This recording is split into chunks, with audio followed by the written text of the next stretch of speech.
Gracias, señor presidente de la comisión. Tengo a mi lado a dos importantísimos y distinguidos asambleístas de la República. Me permito saludarles y saludar de nuevo la incorporación de una audiencia en otras latitudes, a la que me permito agradecerle por su confianza. Moisés Tagle y el señor presidente de la Asamblea de lo Económico, para que ustedes lo engloben mejor, es el asambleísta Osvaldo Larriva, respetable ciudadano de la República, a quien le tenemos especial afecto, como al doctor Moisés Tagle. Estoy muy contento con ustedes porque este proyecto de ley de alianzas público-privadas está prosiguiendo con un texto que no va a coincidir con las necesidades digamos, que registra el país económico con mayor concreción y velocidad. ¿Cómo explicarme mejor? Lo que tenemos nosotros este momento es que coadyuvar al incremento de la inversión particular para solucionar los problemas de liquidez que tiene nuestra economía. Estamos francamente endeudados y ya no vamos a tener en cuestión de semanas posibilidades de seguir ampliando nuestra frontera de endeudamiento. De otro lado, tenemos que pagar cuentas, vienen cuentas muy complicadas. Hay una especie de inicio de ponernos de acuerdo con organismos multilaterales. El FMI puede darnos una mano, pero no mayor, porque tiene también limitaciones para un gran crédito como el que requiere nuestro país y la crisis económica ecuatoriana. Entonces, muy a pesar de las ideologías, la realidad económica nos está obligando a ser extremadamente oportunos y eficientes en el sector público. Y lo que habíamos comenzado por el tamaño precisamente del Estado, como una inquietud que nacía del sentido común de la gente y de los entendidos, como que no quiere cumplirse. La burocracia de cuenta del partido no se mueve, ese es un activo nuestro, no vamos a castigar a nuestros coidearios, no sé cómo piense el señor presidente en ese sentido. La cosa se la ve con un desaliento, porque vemos que ya hay sectores que solo están buscando los negocios y tal vez apoderarse de determinados activos sin solucionar los problemas de fondo. El problema de fondo es que necesitamos una confluencia de ambos sectores. Señores asambleístas, los dos sectores, don Osvaldo Larriva, unidos para enfrentar esta situación. ¿Usted cree que eso está saliendo en el texto? En el texto de la ley que han comenzado a discutir de última hora. Gracias por la entrevista y saludo por la presencia de Moisés en este panel. Una aclaración rápida: yo no soy presidente de la Comisión de Desarrollo Económico, fui del régimen económico hasta hace algunos meses. La presidenta es doña Lidis Larrea y el vicepresidente Juan Carlos Casinelli. ¿Usted no sigue siendo miembro de la comisión? Soy miembro de la Comisión de Desarrollo Económico. De desarrollo económico, en donde está pues este proyecto de ley, sí, ¿no? La señora Larrea le invitamos, pero no nos aceptó, lamentablemente. Ya. Realmente yo veo de que esta es una posibilidad que tiene el Estado para salir del tema que usted lo ha señalado y que todos lo señalan, ¿no? La situación económica del país, pues para nadie es ya un misterio de que no está bien. el mismo señor presidente de la República ha señalado de que este periodo no lo dice pues difícil, ¿no? Lo dice dificilísimo. Entonces, este tema pues ya no está, yo creería pues en discusión. Lo que hay que buscar son soluciones, y una de estas soluciones estaría pues en profundizar las inversiones del sector privado, sobre todo el nacional, ¿no? Para que apuntalen el desarrollo que hemos tenido en estos últimos años, el crecimiento económico que ha habido pues en base de la inversión pública. De ahí pues de que este proyecto, que todavía no es ley, va a posibilitar esta situación. Hemos tenido varias reuniones pues ahí en la comisión, y con Moisés, con los otros miembros de desarrollo económico, y también en algunas ciudades con los representantes del sector privado. En mi caso, pues yo he estado en la ciudad de Cuenca, en donde hay un sector privado, pues no quizá de las condiciones financieras de inversiones que podrían haber en Quito o en Guayaquil, pero tienen una buena posición en el sentido de aportar para el desarrollo del país. Entonces, yo creería de que si es posible, si es que se maneja bien el tema, esto pasa también no por una buena ley solamente, sino pasa también por la actitud que tienen los que, en este caso, los del comité interinstitucional, que van a estar pues manejando este tema, igual que con los del sector privado. El sector privado ha pedido tener presencia en este comité. Esto se va a discutir el día de hoy. ¿A usted le parece que uno de los dos sectores, en partes, no, está distorsionando el espíritu del proyecto de ley? Yo más bien he visto una buena actitud de parte de los empresarios, sí, así los he visto, de los inversionistas, calmados, resaltando lo positivo de la ley, pero haciendo observaciones, que eso es lo bueno, ¿no? Porque, digamos, tienen que escuchar los criterios que creen que deben ser aceptados en la comisión y luego en el pleno de la asamblea, pues, y eso hay que escucharles. Claro. Yo soy partidario de escuchar a las personas, así estén en contra de una posición política, ideológica o una línea de acción en el caso económico, ¿no? Hay que escucharles. Y por lo general, los empresarios, repito, yo los conozco mucho a los empresarios cuencanos, ellos siempre están pensando no solamente en los intereses de ellos, particulares de sus empresas, sino pensando en el país. Entonces, yo tengo algunas observaciones que voy a compartir esta tarde en el seno de la Comisión. ¿Usted nos puede anticipar algunas para que don Moisés Tagle también contribuya con las suyas? Yo voy a anticipar algunas. Por ejemplo, el artículo 8, ¿no? Que es casi un consenso, ¿no?, de todas las personas de que este artículo no es constitucional y que debe ser, si no eliminado, por lo menos modificado sustancialmente. Entonces, esto yo lo voy a decir esta tarde, pues, en el seno de la Comisión. ¿Por qué cree? Presidente de la República, con medio de un decreto, pues, irse en contra de leyes vigentes, ¿no? Y las leyes tienen que ser procesadas en la función legislativa. ¿Y eso es de última hora? ¿O? No, esto consta en el proyecto. O sea, consta en el proyecto. Carondelet pusieron esa cláusula. Sí, pues, sí, cuando mandó el señor presidente, pero incluso dentro de los asambleístas de Alianza País, por ejemplo, hay muchas críticas en este sentido. Entonces entiendo que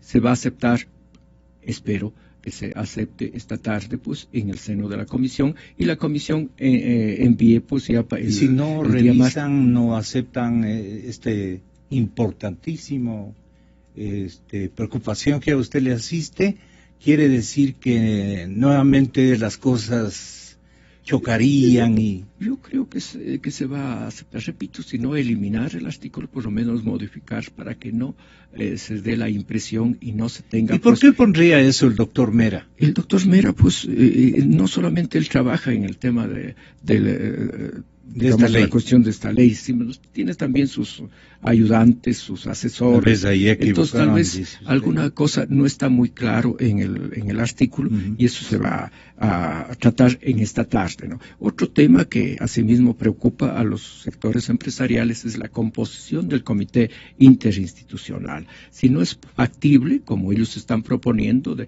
tener voz, por lo menos en este comité, de conformar alguna suerte suerte de veeduría, de un comité consultivo, aunque yo veo siempre que el presidente de la República recibe las inquietudes del sector privado. Yo recuerdo cuando estuve en la Comisión del Régimen Económico y Tributario, pues el señor presidente, cuando se discutía el tema del Código Monetario y Financiero, pues él les recibió a los dirigentes. Es decir, el presidente nunca ha estado cerrado. Y ahora he visto asimismo que las conversaciones de doña Natalie Celi, que ya no está en el ministerio, ha sido muy fluido con el sector empresarial. Entonces no hay... Le quitaron. Bueno, le quitaron, pero yo creo que don Vinicio Alvarado también va a tener esa actitud de conversar, ¿no? Incluso yo les he escuchado a algunos directivos del sector empresarial que dicen, don Vinicio Alvarado, pues vamos a tener incluso mejores posibilidades porque él viene del sector empresarial. Yo les he escuchado, hoy le escuché. Ayer dijeron. Entonces, no veo tampoco dificultad. Veamos qué opina Moisés Tagle, asambleísta. ¿Cómo le parece a usted? Si esto se alarga, si esto se obstruye, si se produce una colisión, o realmente se aprueban cosas que no van a ninguna parte en términos de cohesionar y de nutrirse de mutua confianza, los unos de carácter ideológico y los otros de carácter económico. Usted sabe, me refiero, los unos son radicales por el lado de que dicen no vamos a entregar tampoco nuestro esfuerzo de tantos años al sector empresarial, a los pudientes de este país, etcétera. Bien, empezaremos por lo segundo. Realmente llama la atención, por decirlo de alguna forma, de que algunos voceros del gobierno, algunos asambleístas vinculados al gobierno, les dé como casi vergüenza hablar de que estamos debatiendo un proyecto de alianzas público-privadas. Ni siquiera quieren usar el nombre que el proyecto tiene. No quieren hablar de que estamos ante un proyecto de alianzas público-privadas. Y dicen que no se trata de eso, que en realidad este es un proyecto de incentivos, ¿no? Incluso esta mañana escuché que ni siquiera es de incentivos, sino de reformas tributarias. Es decir, no quieren decir de frente de que este es un tema de apertura de un gobierno que ha sido adverso a la inversión privada desde sus inicios, a que ahora los empresarios nacionales o extranjeros acudan al rescate del gobierno que se le acabó los dólares para seguir invirtiendo en los proyectos del sector público, pueda, conjuntamente con el gobierno, realizar proyectos del sector público. ¿Y qué es lo que dice el proyecto? Porque aquí nos estamos olvidando de qué es lo que la esencia del proyecto.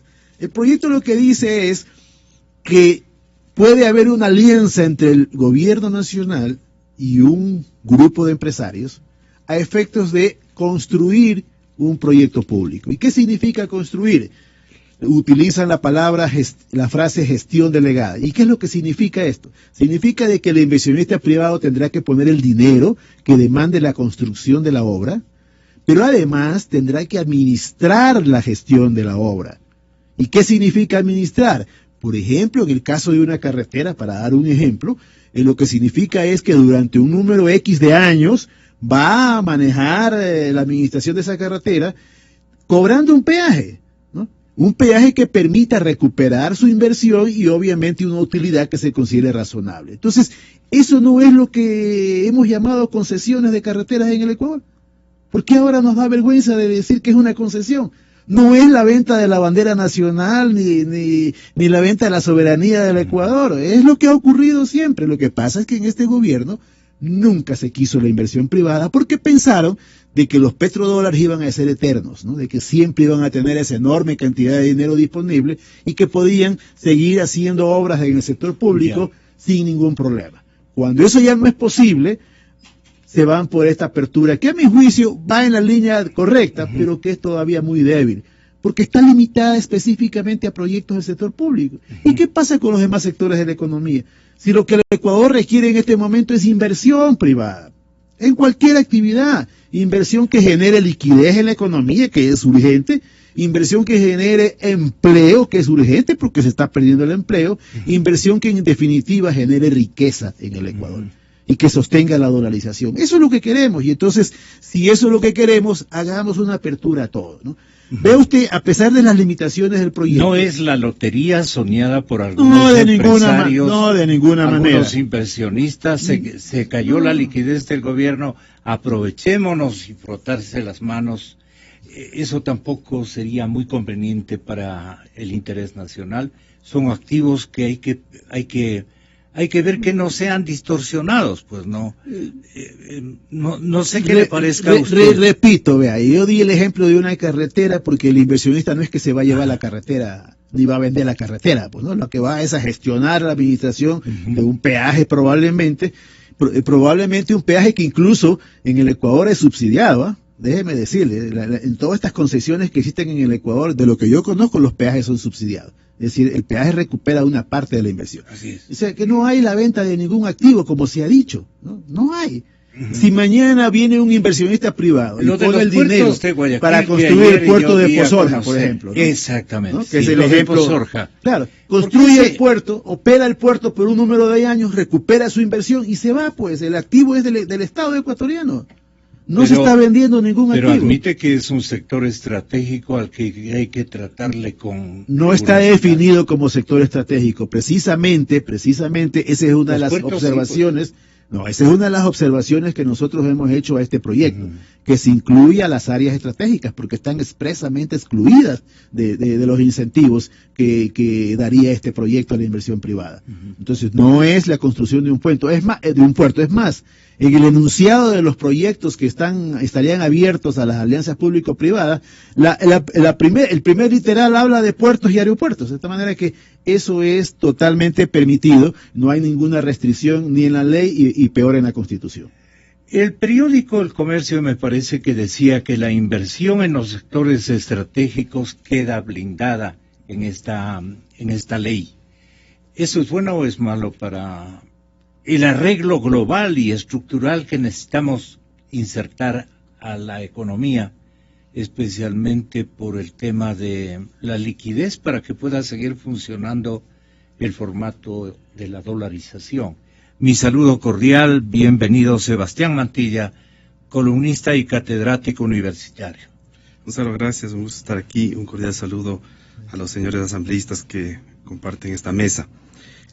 Bueno, ya todo un poco en relación a su pregunta, Gonzalo, ya todo un poco depende también de la visión un poco que exista sobre el modelo económico que se quiere implementar en el país y también un poco en función de los requerimientos que el país tiene en este momento. Uno puede ver que con el bajón de los precios del petróleo, eso está causando severos problemas no solo al Ecuador, sino a muchos países de América Latina. Se tiene previsiones de que el crecimiento económico del Ecuador va a estar conjuntamente con Venezuela y Brasil entre los de más bajo desempeño, es decir, menos del 1%, es decir, un menos 1, menos 0,60, pese a que los funcionarios del Banco Central hablan de un crecimiento del 0,40.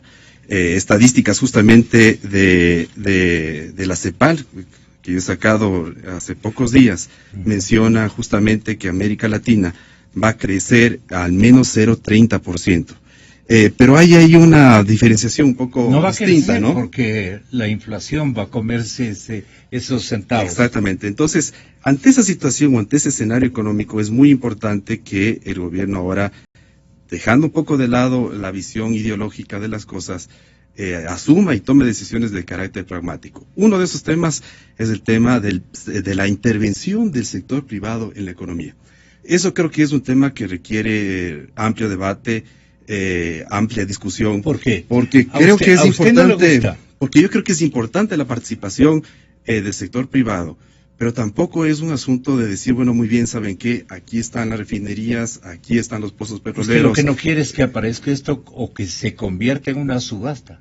Claro, porque ese es el riesgo que puede existir. No digo que ahorita, como está redactada la ley, hacia allá vamos, pero ese es el riesgo que eventualmente puede darse. Y es lo que yo diría un poco, si es que uno es crítico y uno estudia la historia política o económica de América Latina en las últimas décadas, de que un poco han ido variando las cosas dependiendo de cada país.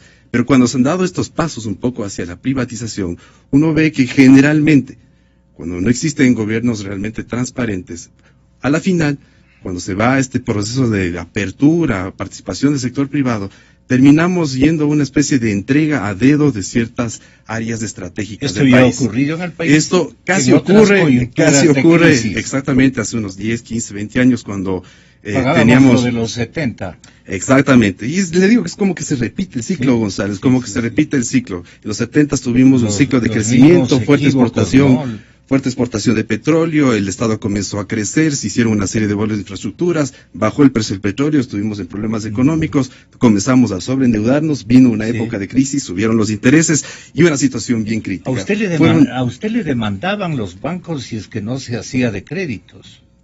Claro, o sea, ahí la situación era bien delicada. Entonces, el tema es, yo digo, sí, es un tema de discusión. El tema, por ejemplo, del puerto de Pozorja, que es un tema que genera cierta inquietud. Yo digo, la refinería que recién se está ahorita poniendo en funcionamiento. Hay una refinería del Pacífico.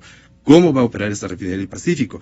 A mí me da un poco recelo, un poco preocupación, porque pese a que yo digo un poco hay que mantener un punto de equilibrio, de ponderación en estas posiciones, se juegan grandes intereses económicos y uno puede ver que de acuerdo al giro que ha tomado el gobierno en el último tiempo, es decir, un giro hacia la derecha, me da mucha preocupación de que este giro a la derecha vayamos medio como a decir, a recuperar o reeditar procesos que se dieron ya en América Latina de privatización y de entrega de los recursos claves. Se acabó la plata, la izquierda se comió la plata. Poniéndole así un poquito grotesco, fuerte mi manera, pero con una irresponsabilidad impresionantemente grande. No supieron manejar, construir fondos de previsión, a sabiendas de que lo mismo ocurrió en los años 70. Claro, pero mire, Gonzalo. Pero con esto termino para que usted con todo derecho nos formule una réplica. Yo simplemente digo, y eso a manera de pregunta, hay sectores dentro del gobierno vinculados al régimen o simplemente con una ideología de izquierda que según don Moisés Tagle, asambleísta aquí presente, están torpedeando, dice, la iniciativa del gobierno. Le doy la oportunidad para que esclarezca a nombre de todo ese conjunto de ciudadanos qué es lo que no les gusta, por ejemplo, que pueda estar ocurriendo a título de solucionar un problema de iliquidez del Estado ecuatoriano. Claro, yo digo con razón que los asambleístas o cierto grupo de asambleístas de Alianza País defiendan un poco el proyecto político, porque yo digo, y incluso eso es lo que deberían hacer, si se llaman de izquierda, si se llaman progresistas, si se llaman de, no sé, pues, el gobierno de la Revolución Ciudadana, que planteaba justamente otro esquema, que era un esquema mucho más decir, bueno, cierto protagonismo del Estado, para a través de ese protagonismo del Estado generar unas ciertas dinámicas nacionales y con eso desarrollar una política social, etcétera, etcétera, etcétera. Yo diría este viraje a la derecha, que es el tema que eventualmente puede tomar este proyecto de las alianzas público-privadas, va en contra de todo lo que han venido diciendo desde hace 8 años. Es más o menos como desdecirse o decir, ¿sabe qué? Creo hoy día en Dios y creo en Jesucristo de la Iglesia Católica y de pronto me hago yo judío o me hago musulmán. Suena un poco medio raro, pero le digo que así es un poco el giro que está dando el gobierno. Y no le critico, pero me parece, por otro lado, y eso quiero sí resaltar, de que la economía tiene otros sectores que necesitan ser fortalecidos. Por ejemplo, el sector de la construcción, el sector de la industria. La industria está realmente bien debilitada. Las pymes, las pequeñas empresas, el sector de la agricultura, etcétera. Ahí hay sectores importantísimos. Todos estaban dándonos niveles de ocupación. Ahí hay sectores importantísimos que generan gran cantidad de trabajo y hay sectores que hay que incentivar, promover, ayudar, proteger. Pero no un poco que se ve ahora de que la solución es muy bien, veríamos los recursos del Estado, entreguémosles a 3, 4 empresas o grupos económicos a dedo, y con eso vamos a solucionar los problemas del país. No se van a solucionar los problemas del país. El justo equilibrio es lo que hay que encontrar. Está complicado, mire usted. La izquierda sigue pensando, y con toda razón y derecho ideológico, ¿no es cierto? Dice, no, aquí se van a feriar las cosas.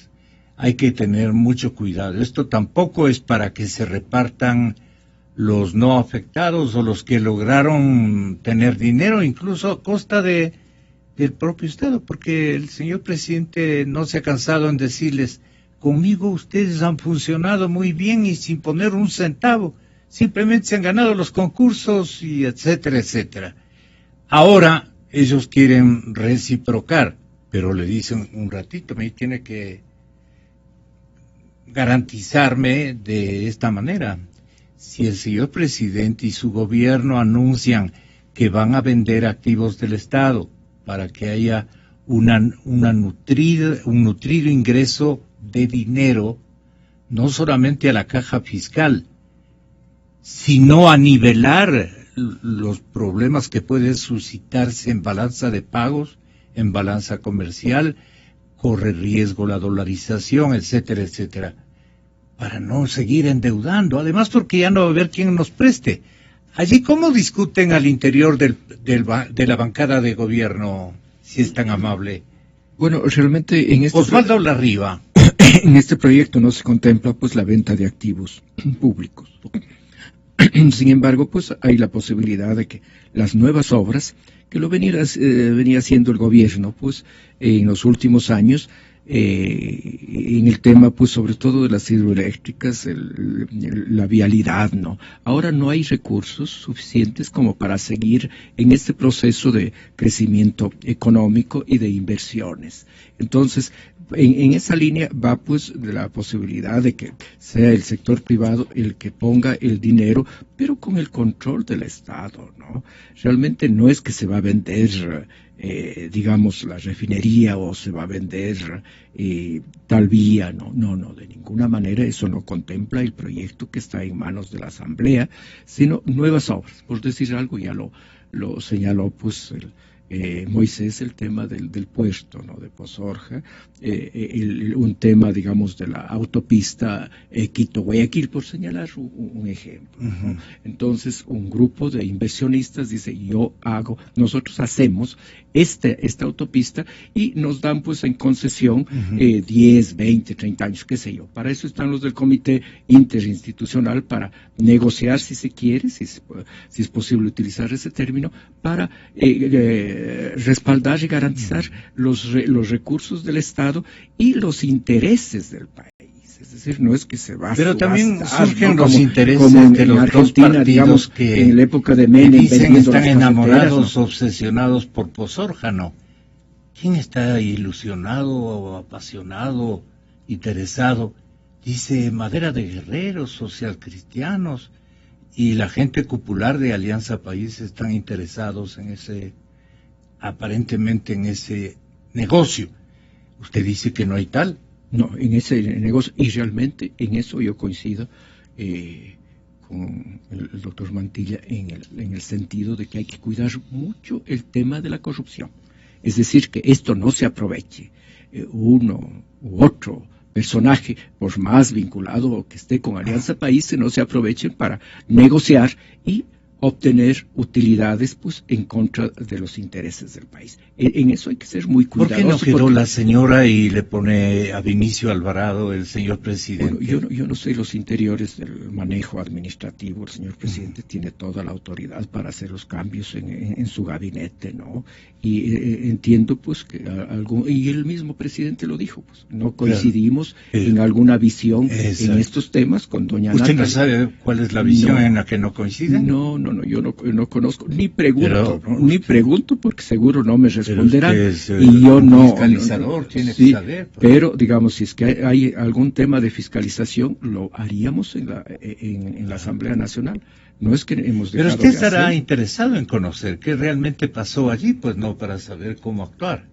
Sí, yo creería pues que hace un cambio sustantivo no hay de línea, ¿no? Porque ya lo han dicho los mismos empresarios, y voy a repetir, Vinicio Alvarado es una persona que conoce mucho el sector privado, él ha estado se va a en ese entender sector, con ellos. se va a entender con ellos. Y las conversaciones han sido fluidas con doña Natalie, y entiendo que también serán fluidas con don Vinicio Alvarado, ¿no? ¿En qué se van a entender, don Moisés Tagle, asambleísta, el señor Alvarado con el sector privado, que dicen son la misma cosa, porque también Vinicio, igual que el que le está hablando, somos empresarios? Bueno, no sé, no conozco cuáles sean las relaciones. ¿Y esto que dicen del tema portuario, del tema portuario de Pozorja, ¿qué validez tiene como rumor? A ver, yo me voy a referir al tema de Posorja, pero antes de eso quiero hacer una reflexión. Resulta muy curioso que ahora mucha gente vinculada al actual gobierno esté satanizando la inversión privada, cuando por otro lado proclaman a los cuatro vientos que la inversión privada siempre estuvo prevista en su denominado Programa de Desarrollo del Buen Vivir. Y además, este es un tema constitucional y legal. Si usted lee la Constitución y lee las leyes distintas que rigen los sectores económicos en el país, ahí estamos todos. Está abierta la posibilidad de que el sector privado participe conjuntamente con el Estado. Y yo añadiría algo más. Si les molesta este tema de las alianzas públicas-privadas, si les preocupa este tema de las alianzas públicas-privadas, no lo hagan pues. No lo hagan. Y en su defecto, presenten un proyecto en donde se dé incentivos tributarios y fiscales a la inversión privada en el sector privado, en las actividades productivas de la economía privadas. Entonces, si esa es la preocupación de que están entregando los activos del Estado a un empresario que solamente vela por sus intereses personales y no los del país, no lo hagan, retiren este proyecto y manden otro en donde se den incentivos a la inversión privada en cualquier sector. Cualquier inversionista que quiera venir al Ecuador a hacer algo lícito, algo legal, algo que sirva para el desarrollo nacional, denle incentivos tributarios, como lo hacen en cualquier parte del mundo. Y terminemos esta discusión que a mí me parece de lo más inútil, sobre todo en un momento de grave crisis en donde se deben plantear soluciones porque nos permitan salir de este colapso económico en el que estamos entrando. El señor alcalde de Guayaquil, que es el líder nato de Madera de Guerrero especialmente, y el Partido Social Cristiano, ayer se refería a don Jaime Nebot a que lo que se está es ubicando una cortina de humo. Aquí sí que hicieron unas reacciones sobre esta previsión que tiene el señor presidente de la República. Esa pelea a trompones no se va a dar. Entonces simplemente hay que hablar, ¿no es cierto? Hay que hablar del asunto. Entonces, claro, es mejor que la gente hable de la supuesta pelea a trompones que hablen de que se está perdiendo el empleo de la gente que lo tiene, que los jóvenes no tienen ahora oportunidades de empleo, que se hable que está subiendo el precio de las cosas, que se hable que se está subiendo la gasolina, que se hable que escasea la liquidez, que no hay crédito, que hay una serie de empresas que están paradas. Entonces, es mejor políticamente que se hable de una pelea a trompones que no se va a dar, que se hable de eso que sí se está dando. Y que sí es grave. Esa es la típica vieja política de la cortina de humo. Yo no necesito explicarla porque es un truco viejo. Exa FM. Sebastián Mantilla, ¿tendría usted una opinión sobre lo que esclarece el señor alcalde de Guayaquil, que representa de alguna manera al empresariado guayaquileño? No tiene una confluencia tradicionalmente muy importante. Bueno, yo ratifico lo que dice el señor Nebot, y ratifico en parte, en el sentido de que es una cortina de humo. Yo diría tal vez es una discusión inútil, para no decir que es una cortina de humo, frente a los graves problemas que tiene el país.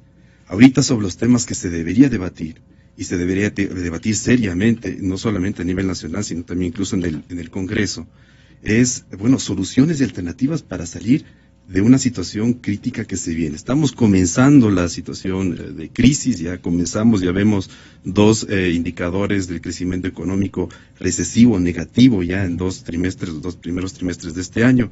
Se habla de una recesión técnica, el gobierno habla de desaceleración. Yo me pregunto, ¿hasta qué punto podemos hablar de desaceleración cuando tenemos niveles de crecimiento negativos?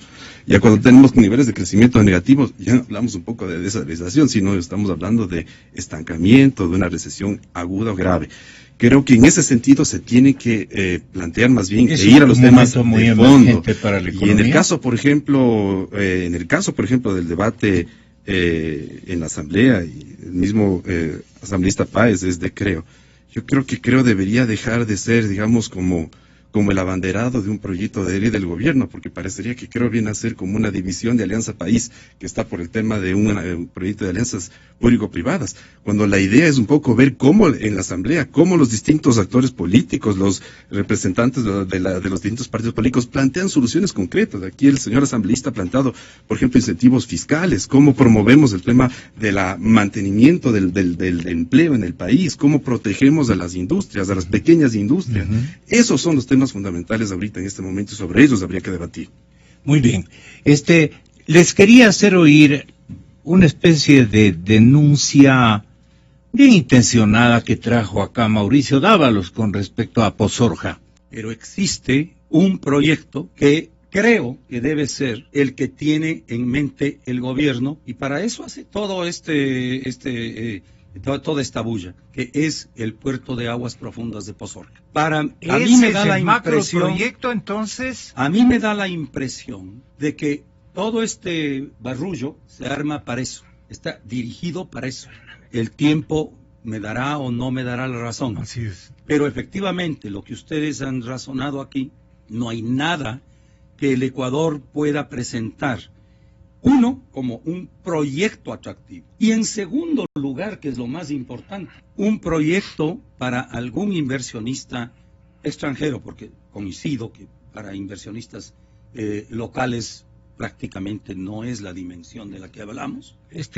Pero, ¿qué es lo que pasa? El inversionista extranjero, más que una oportunidad de negocios que la puede tener en cualquier parte del mundo, va a requerir que esa oportunidad de negocios tenga las seguridades necesarias, que en este momento no creo que en el Ecuador haya ese atractivo tan grande. En cambio, el puerto de Posorja garantizaría que, por lo menos, al entrar a ser el puerto prácticamente, el puerto del Ecuador para todo el comercio ecuatoriano, definitivamente va a estar garantizado de por vida ese negocio, ¿no? Exa FM.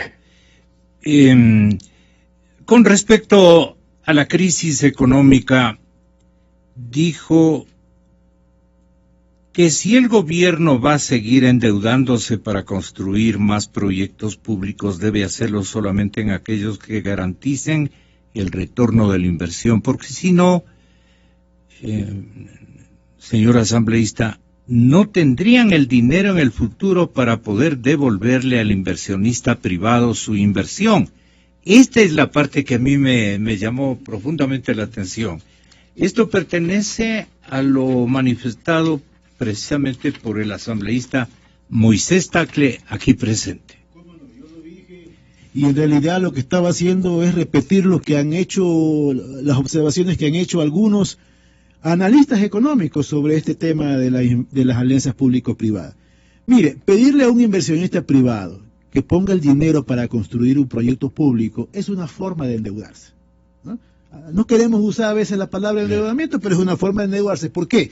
Porque tenemos que en el futuro generar los recursos necesarios para pagar pues al inversionista privado su inversión, ¿no? Más las utilidades correspondientes. De tal manera que en ese sentido lo que se recomienda es que se escojan adecuadamente los proyectos que realmente sean prioritarios para el desarrollo nacional, que tengan rentabilidad económica y social, que permita pues devolver la inversión al empresario privado. Es normal. Eso es lo más elemental. Pero ¿por qué tenemos que decir esto en el Ecuador? Porque vemos con mucha sorpresa de que en el sector público, en este gobierno, se han hecho proyectos públicos que no tienen ni pie ni cabeza, pues. Y no me refiero necesariamente al gran relleno de algunos cientos de hectáreas que se hicieron en Manabí para una eventual refinería que no va a construirse, sino también a proyectos que ya están terminados y que son de dudosa utilización. Mire usted cómo se le ocurre al gobierno invertir más de $1.000 millones, ¿no? Para actualizar, para modernizar la refinería de Esmeraldas, y ahora descubren que el crudo ecuatoriano, que es el que tenemos que utilizar en esa refinación en la refinería de Esmeralda, no es el adecuado para las características técnicas de la refinería. ¿No le parece que debieron haber previsto este tema? ¿Qué pasa con esa enorme inversión que se hizo en Monteverde? ahí están botados esos más de $500 millones o algo así, ¿no? Entonces, a eso se refieren los analistas, y por eso esa declaración mía en días pasados. No, que ojalá no ocurra, ¿no?, que el gobierno se embarque en hacer, por ejemplo, carreteras en sitios en donde no va a recuperar nunca la inversión.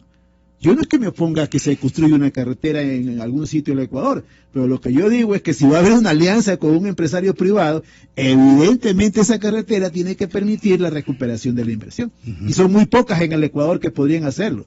Es más, yo me atrevería a decir que ninguna, porque todas las concesiones viales que hay en el Ecuador, ¿no?, se cobra peaje al usuario, pero además los concesionarios le pagan pues dinero al privado para que pueda mantener el equilibrio económico en su contrato de concesión. De tal manera que a eso es lo que me refería, ¿no? Ya, me parece que lo hemos aclarado, y habrán otro género de esclarecimientos también que cada uno puede manejar a su manera de pensar.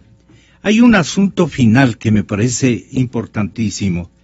La bonanza de esta segunda bonanza, ¿no?, ha permitido una holgura fiscal que se ha elevado, dice Alberto Acosta Burneo en el último vistazo, se ha elevado a las alturas del misticismo, llevándonos a declarar que estábamos ante la presencia del milagro ecuatoriano. El gasto público se duplicó entre el 2008 y el 2014, 2008-2014, alcanzando el 44% del Producto Interno Bruto, uno de los más altos de América. En medio del asombro generalizado ante lo inefable, el espejismo acaba de desplomarse, ¿no es cierto? Los precios del petróleo cayeron a la mitad y nos enfrentamos cara a cara con la cruda realidad. El país, dice Alberto Acosta Burneo, no había cambiado como se creía. Seguimos siendo un país poco productivo y competitivo. Y la primera reacción del gobierno fue confiar en su capacidad de endeudamiento externo para continuar su ritmo de gasto. Todas las esperanzas estaban puestas en China. China, que hasta entonces había sido nuestro principal financista. Pero el gigante asiático no estuvo a la altura de nuestras expectativas y el gobierno tuvo que recurrir al financiamiento de corto plazo a través de preventas petroleras. De esta manera vino entre pálido y preocupado el señor presidente de la República en ese recordado viaje. Se le veía con el señor presidente de China. Nuestro mandatario estaba al lado, pero nuestro mandatario estaba haciendo números, estaba preocupadísimo. Decía, esto me fregó porque con esto no me va a alcanzar. Y así comenzó la bola de hielo, de nieve, a hacerse más y más grande. Esto es lo que Alberto Acosta Burneo menciona como que ahora, después de la bonanza, hay que apagar deudas, dice, apagar las deudas. Los precios del petróleo han caído a la mitad. Nos enfrentamos cara a cara con la cruda realidad. El país no había cambiado como se creía y seguimos siendo un país poco productivo y competitivo. Esto último lo pueden discutir especialmente los partidarios del presidente Correa. Ellos sí creen que el país ha cambiado. Y entonces, lo de pagar las cuentas sí tiene toda la razón. Ojalá nos desarrolle este tema que hoy aparece en un destaque importante del último vistazo. El magazine se ocupa de su pensamiento, Alberto. Muy buenos días. Muy buenos días. Bueno, definitivamente este choque externo que estamos viviendo en la actualidad, bajos precios de petróleo y un dólar fuerte, presenta todo un desafío para el país. Nos hemos vuelto un país costoso, tenemos costos de producción más elevados que otros países de la región, y entonces vemos que hay una mayor dificultad en poder competir. Entonces el aparato productivo está frente a un desafío muy importante, y es cómo transformar esa capacidad productiva para ser más productivos, más competitivos. Esos son los principales desafíos del país. El gobierno trató de abordar esto a través del cambio de matriz productiva, pero vemos que los resultados han sido escasos, la producción sigue siendo la misma, la oferta exportable es muy similar que la que teníamos hace 10 años. Todavía hay un desafío pendiente en cómo ayudar a la industria y a la producción nacional a reducir sus costos de producción. Y en este contexto yo veo con preocupación cómo se está abordando el tema de los subsidios, que si bien el subsidio para el uso industrial tiene que ser eliminado, pero tiene que ser eliminado de una manera que podría llamarse una manera inteligente. ¿Por qué no, por ejemplo, pensar en sustituir ese subsidio por uso de energía eléctrica que también puede hacer la industria y que puede tener precios más bajos, ya que vamos a tener una fuerte y una importante oferta de hidroelectricidad que tiene bajo costo? Pero en todo caso yo creo que la política pública tiene que ir en línea de ayudar a la industria y al país a incrementar su productividad para que podamos seguir siendo competitivos y compensar este choque externo de tener un dólar fuerte.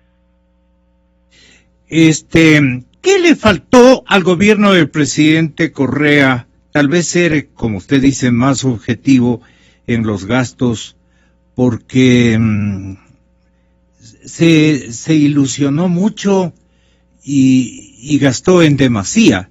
¿En qué sectores se le fue la mano, digamos, al presidente? Porque él no le va a aceptar, le anticipo que no le va a aceptar, pero a usted lo tiene una especial deferencia y él no es así con todos. Y es porque usted es un hombre extremadamente serio. Tenga la gentileza, economista. ¿En qué se le fue la mano? No por eso usted se me va a milanar. Dígale al presidente en qué se le fue la mano y por qué tenemos ahora que vernos en esta situación, después de la bonanza, a pagar la cuenta por los excesos vividos.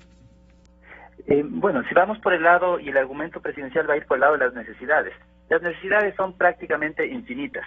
Entonces, si queremos justificar el gasto y la inversión por el lado de las necesidades, todos los gastos son justificables. Pero hay que ir a la realidad, y que es que todas las inversiones que se realizan tienen que ser pagadas. Y esos recursos tienen que salir de alguna parte. Y ahí vienen los problemas.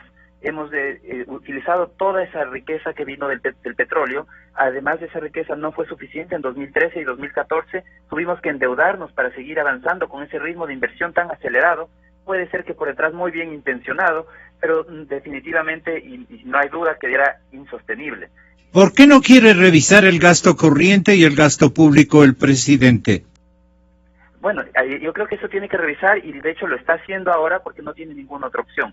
Un Estado que duplicó su gasto total entre inversión y gasto corriente, duplicó en 6 años, que alcanzó el 44% del PIB. Ahora, con la caída del precio del petróleo, ese Estado nos queda demasiado grande y los ciudadanos somos quienes tenemos que sostener ese Estado.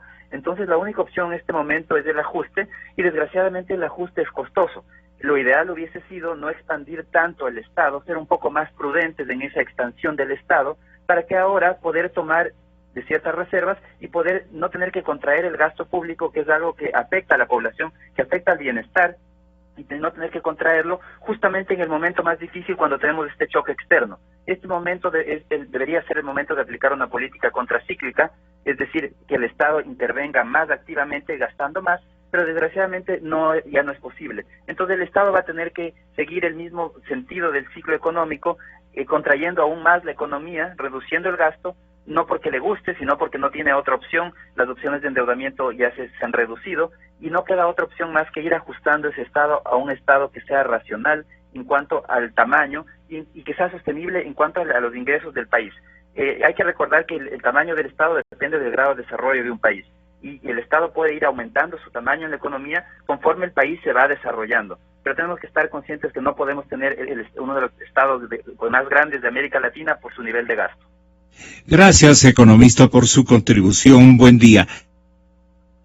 Lo último de ustedes, lo que quieran manifestarle a la ciudadanía en términos de un esclarecimiento, de un compromiso, de una sugerencia, o lo que ustedes piensen vaya en concordancia con las preocupaciones que tenemos, ¿no? Por ejemplo, comenzaría por eso. ¿Cuál es la mayor preocupación que a usted le asiste en esta crisis que yo no veo así tan claro el panorama, la perspectiva de solución. Veo complicadísimo el asunto al punto que ahora hasta le pidieron la renuncia al señor presidente. Problema de la dirigencia. Larriva, el señor asambleísta Larriva sería nuestro último en intervenir. Gracias. Más bien dicho, sería su última intervención. Sí, la última intervención, así es. Muchas gracias. Yo quiero referirme a una situación que lo planteó Sebastián, en el sentido de que realmente hay que también orientar las decisiones. No sé si sea posible, esta tarde lo vamos a plantear en este proyecto enviado por el señor presidente de la República sobre los incentivos y esta alianza público-privada, para fortalecer los sectores medios y bajos, los pequeños, ¿no? Entonces, realmente ahí está el fuerte de la economía también, y los incentivos también que vayan a estos sectores. Voy a plantear esta tarde en el seno de la comisión, y si es que no es posible, pues modificar el texto de este proyecto, pues pedirle al Ejecutivo, asimismo, que envíe a la Asamblea Nacional un proyecto para fortalecer en los sectores medios y pequeños, porque más del 60% de la actividad económica está en estos sectores. No son pocos, son muchos, pero sumando ya da un porcentaje importante en el país. Asimismo, la cuestión de las pymes, en fin, todo eso, ¿no? En el tema de las inversiones, yo realmente coincido plenamente con el tema del presidente de la República en el sentido de invertir. Lo hizo en los proyectos hidroeléctricos, por ejemplo. Temas que estuvieron represados durante muchos años. El tema vial aquí en el país, por citar dos temas, ¿no? Entonces, no es que se malgastó el dinero, quizá algún problema de corrupción y todo lo demás, pero para eso están las autoridades pertinentes, ¿no? Pero de que hubo que hacer, por ejemplo, todos estos proyectos, repito, represados durante muchos años. El tema vial era un tema tenaz, es decir, no teníamos vías en este país, ¿no? Y no vamos a entrar a revisar quiénes son los autores y quiénes son los culpables. No estamos en esa época. Estamos en un escenario en donde todos debemos participar para sacar adelante a este país que es nuestro. Saquemos. Nosotros lo que vamos a plantear, y he conversado con el señor presidente del Colegio de Economistas de Quito, en el sentido de conformar un equipo, y él lo va a dirigir evidentemente, para buscar soluciones sin tener esa distorsión electoral, ¿no? Yo no digo política, lo político es bueno, pero lo electoral, lo partidario, este momento no cabe en un tema tan delicado como es el tema económico. Eso también tiene que decirle con el respeto que usted siempre le tiene al presidente de la República. Nosotros le hemos hecho llegar a través del señor ministro de Finanzas todo lo que hemos acumulado, pues, en reuniones que hemos tenido con académicos. No meta el tema electoral, digo. Que no mete el tema electoral. Sí, no lo voy a hacer al presidente de la República, pues yo no doy consejos al presidente, ni los va a recibir, evidentemente, pero digamos a través de algunas personas, claro, sí, le podría hacer. Ahí le manda un mail, ¿no? Como entonces, el tema es que tenemos que y hoy anda colérico el presidente. Veme y no me toques. Y no me toques. Usted termina. Sebastián Mantilla. Añadir 2-3 cosas. Yo creo que el proyecto, un poco para redondear la intervención, creo que el proyecto de las alianzas público-privadas es positivo, marca una línea para la intervención y promoción de la inversión privada, que dinamice y sostenga los niveles de crecimiento, es positivo. Hay que discutirlo, hay que saberlo encaminar para que eso no vaya a una especie de venta de activos o entrega de activos privados, digamos, públicos, privados. ¿En qué coyunturas hay que ser un tanto estratégicos, entonces, delicados, saber manejar? Por ejemplo, ya hay una determinación de la Asamblea, al menos de los asambleístas de ese país, donde dice que no se va a intervenir o se blinda sectores estratégicos. El tema de sectores estratégicos queda blindado. Me parece eso interesante. Claro, ahora, ¿qué se entiende por sectores estratégicos? Claro, está en la ley, está en la Constitución y demás. Pero más allá de ello, yo creo que, y es lo que quiero dejar bien claro, no con la ley de alianzas público-privados vamos a solucionar los problemas del país. Creo que es necesario que se hagan una serie de esfuerzos de parte del mismo gobierno. Creo que no sé si ahí se podría un poco reformar el mismo código de la producción. Creo que hay que aprender también incluso de experiencias de otros países, buenas y negativas. Por ejemplo, en el caso de Brasil, como algunos otros países, incluso en Europa, se ha ido a situaciones realmente de ajuste, que lo que han hecho, en lugar un poco de solucionar los problemas económicos, claro, solucionan los problemas del Estado, del financiamiento, pero generan problemas en la economía. Es decir, se le carga de impuestos al sector económico, se hace una serie de ajustes, hay desempleo. Entonces creo que en el caso, por ejemplo, de Brasil, es una experiencia que no hay que tomarla. Pero hay que, por ejemplo, observar cómo ha reaccionado China frente a la situación de desaceleración de la economía. El problema de China podría haber sido mucho más agudo, pero China desde hace más o menos desde el año 2011 está manteniendo realmente un cierto nivel de crecimiento, un promedio del 7%. Y ahí un poco, como contrastando con lo que dice Alberto Acosta, no es que tenemos que pensar solamente en el tema del ajuste. Yo creo que ahí, al contrario, hay que pensar más bien en mantener el nivel de gasto del Estado, el gasto público, pero en gasto de inversión, no en gasto corriente, no en sueldos, sino en gasto corriente. Mantener y dinamizar la economía, porque hay que sostener el empleo. Y en ese sentido, por ejemplo, China, ¿qué es lo que ha hecho? Ha hecho, por ejemplo, un aumento y sostenimiento del gasto público, ampliar, por ejemplo, las posibilidades de crédito a sectores no solamente de la industria, de agricultura, sino a las pequeñas pymes. Un estímulo de las inversiones, que eso se puede dar a través de este proyecto, pero también ahí tienen cosas como de fondo importantes. O sea, yo creo que el mismo presidente ahora en este caso debería, no sé si a través de él directamente o a través del nuevo ministro, decir, ¿saben qué? El proyecto de ley de las herencias y las plusvalías, eso se archiva, definitivo. Vamos a reeditar, vamos a relanzar, vamos a promover un pacto por el crecimiento, y a partir de este pacto por el crecimiento vamos a hacer esto y esto. Creo que eso es positivo, eso generaría o daría un mensaje al sector productivo de que las cosas están cambiando, y creo que más allá del tema electoral o más allá del tema político, lo que ahora hay que pensar es en el futuro del país. Lamentablemente se han hecho cosas negativas, también ciertas cosas positivas, pero creo que ante esta situación que se viene para el país, que es muy delicada, creo que en ese sentido hay que abrir el espacio del diálogo y promover, que digamos, una serie de iniciativas que en ciertos países está dando resultado. China es un caso que habría que observarle con cierta minuciosidad. El caso de Estados Unidos también, ve usted, un país también, un gigante económico que ahora está creciendo al 2.5%. ¿Qué hicieron? Observemos y veamos cómo de alguna manera podemos encaminar. Pero un poco el tema de China y de Estados Unidos no es solamente apunte de ajustes. Creo que en ese sentido hay una divergencia conceptual con ciertos economistas con los cuales yo no estoy de acuerdo. Sí. Y que creo que en ese sentido lo que hay que hacer es más bien constructores de parámetros. Sí, a la fuerza. Exactamente. Yo creo que hay que dar un giro en ese sentido. Hay que ser muy creativos, porque lo importante es sostener el trabajo y la posibilidad de que cada día los ecuatorianos puedan llevar su pan a la casa o que puedan comer un plato de comida. Eso es importante. Con la emotividad y el estímulo a todos los sectores. Claro. Esa es parte de la solución a la crisis. Con un jugo de tamarindo de por medio, ¿qué le diría usted al señor presidente de la República, señor asambleísta Moisés Tagle? Bueno, lo que yo le diría es que más allá de que este proyecto recoja las observaciones que han hecho muchos sectores, sobre todo de la parte privada, lo más importante es lo que ya se ha manifestado, de que para que efectivamente venga la inversión privada a aliarse con el gobierno para ejecutar proyectos en el sector público, se requiere que sea bienvenida, ¿no? Y esto implica el que en el Ecuador exista realmente un ambiente de tranquilidad, un ambiente que garantice la estabilidad jurídica de estas inversiones. Porque vea, este tipo de incentivos se ofrecen en casi todas partes del mundo. No es al Ecuador que se le ha ocurrido por primera vez dar incentivos a que vengan los inversionistas privados. No, ¿por qué van a venir?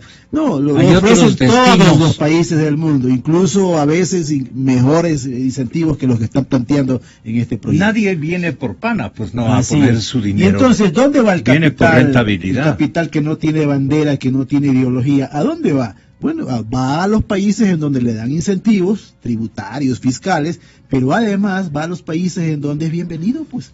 va a la fiesta donde realmente es bienvenido, pues, en donde está convencido de que le van a garantizar su contrato y le van a devolver su dinero.